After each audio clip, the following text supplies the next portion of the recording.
Assalamualaikum, saya Alpa Sintia dengan NIM 859671932 Universitas Terbuka UPBJJ Bandung. Di sini saya akan melaksanakan praktikum ekosistem darat.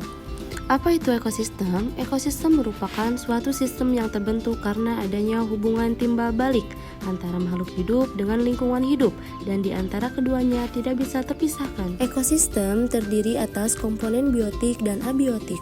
Komponen biotik terdiri dari produsen atau tumbuhan dan konsumen atau hewan, serta dekomposter atau pengurai. Sedangkan komponen abiotik terdiri atas bahan anorganik, bahan organik, dan iklim. Dari cara terbentuknya ada dua jenis ekosistem, yaitu ekosistem alami dan ekosistem buatan. Ekosistem alami merupakan ekosistem yang sudah terbentuk dari proses secara alami. Sedangkan ekosistem buatan merupakan ekosistem yang sengaja dibuat oleh manusia dengan tujuan untuk menjaga keseimbangan hidupnya di dalamnya. Contoh ekosistem alami adalah hutan, padang rumput, gurun, gunung. Sedangkan contoh ekosistem buatan adalah sawah, taman, dan kebun. Kali ini kita akan membuat praktikum tentang ekosistem darat alami dan ekosistem darat buatan.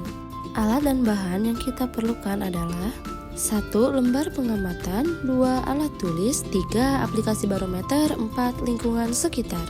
Yang pertama, kita akan menuju ekosistem darat alami, yaitu hutan. Komponen abiotik beserta kondisinya yang ada di hutan antara lain, kondisi cahayanya cukup, suhunya mencapai 32 derajat Celcius, jenis tanahnya gambut dan subur, anginnya semilir, serta keadaan airnya sangat cukup. Kemudian kita akan mengamati komponen biotiknya yang terdiri dari tanaman dan hewan. Yang pertama ada pohon kelapa, kedua ada pohon waru, ketiga ada pohon pisang, keempat ada pohon pepaya, dan kelima ada pohon talas. Kelima tanaman tersebut saling berinteraksi dengan komponen abiotik di lingkungannya, di mana tanaman membutuhkan cahaya matahari, air, dan juga tanah untuk membantu proses pertumbuhan dan perkembangannya. Selain itu, dalam beberapa tanaman juga membutuhkan hewan yang dapat membantu proses penyerbukan. Selanjutnya, kita akan mengamati beberapa hewan. Yang pertama ada capung, yang kedua ada semut, yang ketiga ada laba-laba, yang keempat ada kupu-kupu, dan yang terakhir ada serangga kecil. Hewan-hewan tersebut juga berinteraksi dengan komponen biotik dan abiotik di lingkungannya.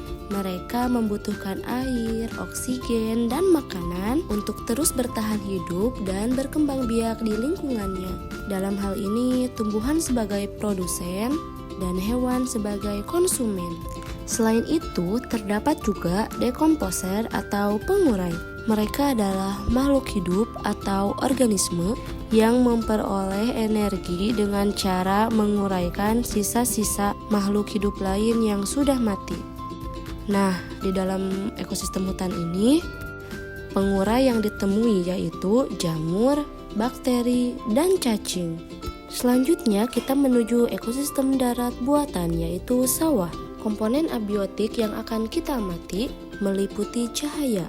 Terlihat cahayanya sangat terik, suhunya mencapai 32 derajat Celcius, tanahnya sangat subur, anginnya sangat semilir, dan kondisi airnya cukup banyak.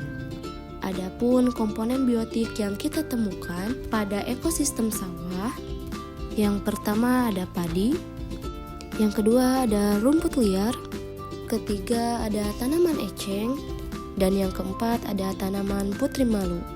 Semua tanaman tersebut saling berinteraksi dengan komponen abiotik, di mana mereka membutuhkan cahaya matahari, air, dan tanah untuk membantu proses pertumbuhan dan perkembangannya. Selain tumbuhan, komponen biotik lainnya adalah jenis-jenis hewan. Yang pertama ada keong sawah, kedua ada belalang hijau, dan yang terakhir ada kupu-kupu. Hewan-hewan tersebut juga saling berinteraksi dengan komponen biotik dan komponen abiotik lainnya. Mereka membutuhkan air, oksigen, dan makanan untuk bisa terus bertahan hidup. Adapun dekomposer atau pengurai yang ditemukan di ekosistem sawah adalah yang pertama jamur dan yang kedua adalah cacing tanah. Sekian dan terima kasih. See you di next video.